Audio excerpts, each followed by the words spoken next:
حضرت عمر کے پاس ایک شخص آیا اور آ کے کہنے لگا، اے عمر، میں 2 سال بعد اپنے گھر آیا ہوں، میں 2 سال بعد اپنے گھر آیا ہوں اور میں اپنی بیوی کو حاملہ پاتا ہوں، اور میں نے اپنی بیوی سے سوال کیا خوشی سے، اپنی بیوی کے پاس 2 سال کے بعد آیا تھا خوشی سے، مسرت سے، لیکن اس کی حالت دیکھی، حالت حمل میں ہے تو ساری خوشی کافور ہو گئی اور دل میں غم نے جگہ لے لی کہ 2 سال تو میں آیا نہیں، یہ میری بیوی حاملہ کیسے ہے؟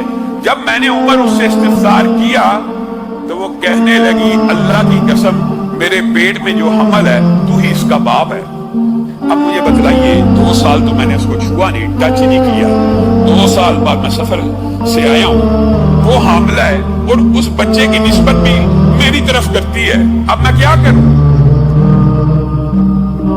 یہ صحیح اثر کے ساتھ، صحیح سندوں کے ساتھ جو حدیث یا اثار موجود ہوتے ہیں، منکرین حدیث ان کا بھی انکار کر دیتے ہیں، اور اللہ کی حکمت بھی اتنی عظیم ہے اس باب کے اندر کہ جس حدیث کا، جس اثر کا انکار کیا جاتا ہے اس سے ملتی جلتی آیت اللہ نے قرآن پاک میں نازل کی ہوتی ہے۔ جیسے آدم کی عمر کے حوالے سے منکرین حدیث نے انکار کر دیا، 1000 برس عمر کیسے ہو سکتی ہے؟ تو قرآن پاک میں اللہ نے نوح کی عمر 950 برس بیان کر دی وغیرہ۔ یعنی جس حدیث کا انکار ہوتا ہے اس سے ملتی جلتی آیت بھی، اس سے ملتا جلتا واقعہ بھی قرآن پاک میں موجود ہوتا ہے۔ اب حضرت عمر نے مشورہ کیا اور ارادہ کیا اس عورت کو رجم کرنے کا، اور حکم دیا اس عورت کو رجم کر دیا جائے۔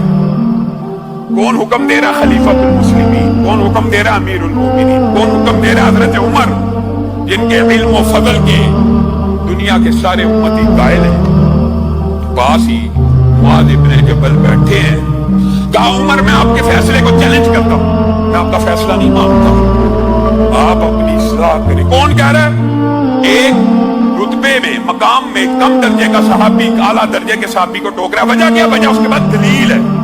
یہ نہیں ہے کہ میں تیرے سے بڑا عالم، سب کو پتا عمر بڑے عالم ہے۔ جس طرح عثمان قرآن کے قاری تھے لیکن حضرت علی نے آ کے ٹوک دیا، اسی طرح یہاں پہ معاذ ابن جبل حضرت عمر کو ٹوک رہے ہیں۔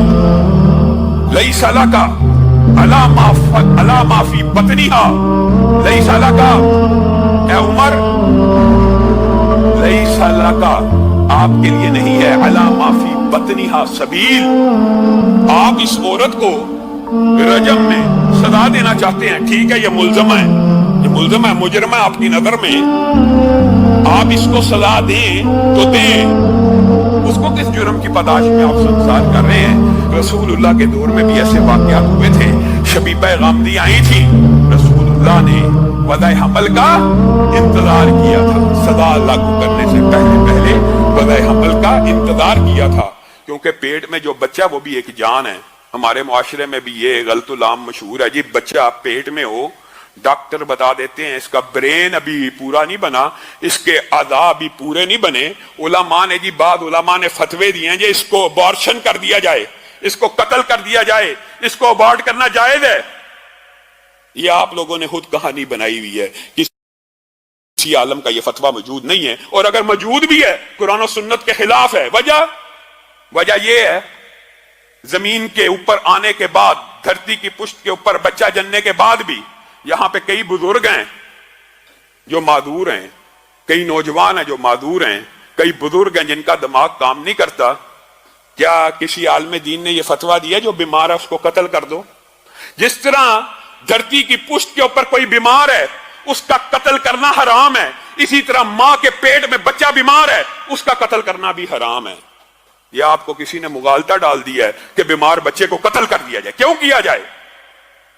اگر بیماروں کا قتل جائز ہے تو پھر بوڑھوں کو بھی کر دو، پھر جن جن کی یاداشت چلی گئی ہے سب کو قتل کر دو، جو نوجوان معذور ہو گئے ان کو قتل کر دو۔ یہ خود ساختہ فیصلے، یہ من گڑت فیصلے، یہ قرآن و سنت کے خلاف ہیں۔ یہی بات معاذ ابن جبل حضرت عمر کو کہہ رہے ہیں، لیس لک علی ما فی بطنہا سبیل، اے عمر آپ عورت کو رجم کرنا چاہتے ہیں کر لیجئے، اس بچے کا کوئی قصور نہیں، ہم اس کو رجم نہیں ہونے دیں گے۔ حضرت عمر رک گئے اور کہا وضع حمل کا انتظار کیا جائے۔ عورت نے بچہ جنا، عورت نے بچہ جنا، اور صحیح سند میں موجود ہے جس وقت وہ بچہ جنا قد خرجت ثنایاہو، جس وقت وہ بچہ جنا گیا وہ اتنی بڑی عمر کا تھا کہ اس کے دانت نکل آئے ہوئے تھے، اس کے دانت نکل چکے تھے، اور باپ نے اس بچے کو دیکھا، کہنے لگا اللہ کی قسم، کعبے کے رب کی قسم، یہ تو میرے ہی جیسا ہے اور یہ میرا ہی بچہ ہے۔ حضرت عمر تک یہ خبر پہنچی۔ یہ ہے وہ حدیث، یہ ہے وہ مقام جس وقت حضرت عمر نے کہا تھا ماؤں نے معاذ ابن جبل جیسے بچے جنہ بند کر دیے ہیں، لولا معاذ لہلک عمر، اگر معاذ نہ ہوتے تو آج عمر اس عورت کو بے گناہ سنسار کرنے کے جرم میں ہلاک ہو چکا ہوتا۔ دنیا میں کون سی ہستی ہے، کون سی شخصیت ہے اگر ابو بکر کے فیصلے کو چیلنج کیا جا سکتا ہے؟ کس کی روشنی میں؟ دلیل کی، وحی کی روشنی میں۔ اگر عمر کے فیصلے کو چیلنج کیا جا سکتا ہے کس کی روشنی میں؟